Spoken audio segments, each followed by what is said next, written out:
welcome back to the channel Pro Carry Trucker. Time for another installment on the history video. Today is on the Sugar Act of 1764. Let's see here.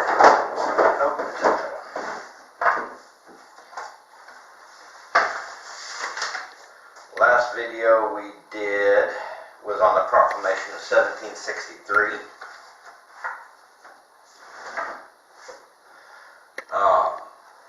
Sugar Act of 1764 was a modified version of the Sugar and Molasses Act of 1733, which was about to expire. The new Sugar Act was passed April 5th, 1764, was also known as the American Revenue Act.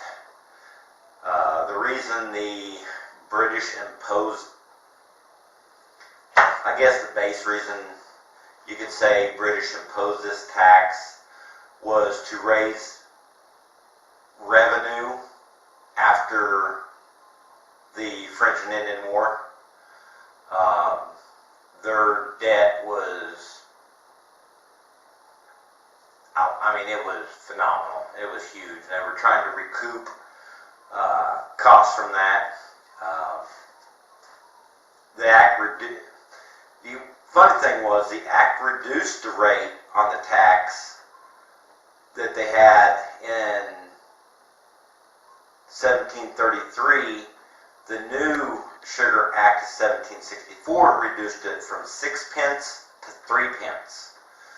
But it established British military presence and controls to ensure the new tax could be collected. The old tax tended to be kind of ignored.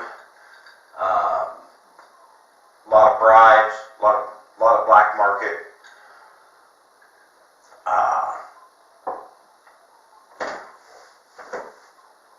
Those in control were easily bribed.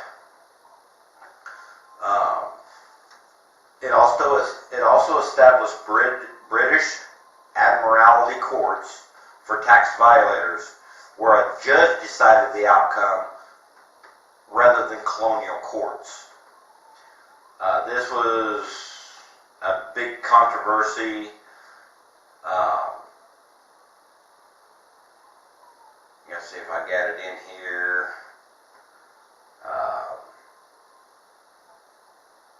Yeah, I got it down here. So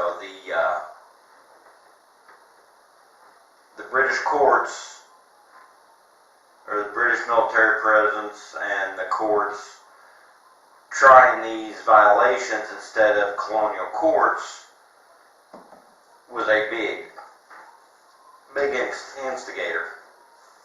This act regulated and effectively closing the legal trade to non-British suppliers.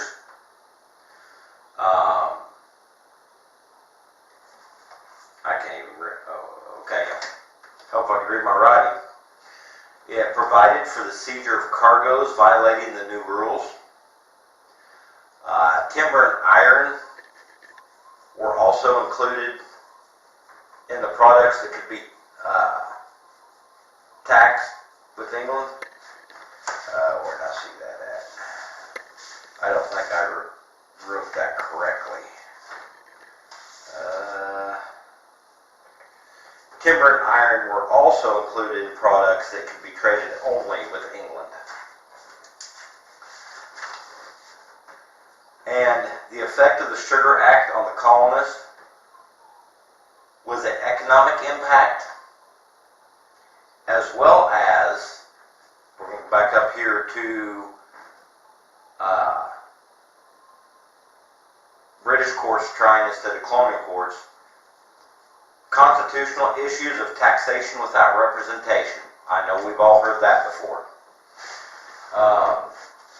I've got a whole lot more information on this, but it just touching on the base of it. I got hiccups again. But that is the basis of the Sugar Act. It is one of the, gosh dang it, I got a short memory tonight. God dang it. the Proclamation 1763. It incited the colonists a bit, but not major. The Sugar Act is starting to see some, I guess, resistance in the colonists, thinking that, hey, if we let this continue without fighting back or standing up, then we're just going to get walked on. So, the next act, I believe, is the Stamp Act. Sugar Act. Yeah, the next is the Currency Act and the Stamp Act.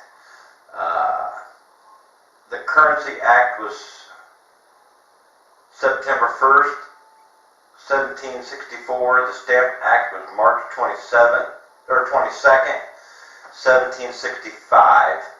I'm debating on combining those two acts in my next video. I'll see what I can find. I'm sure I'm going to find a lot more information than I'm expecting, so we'll just have to see how that goes. But we're really getting into where the colonists are getting kind of irate, and I imagine we're going to start seeing some throwback. Appreciate you watching. Really like it if you hit that thumbs up. Don't forget to share if you want, and we will catch you on the next video.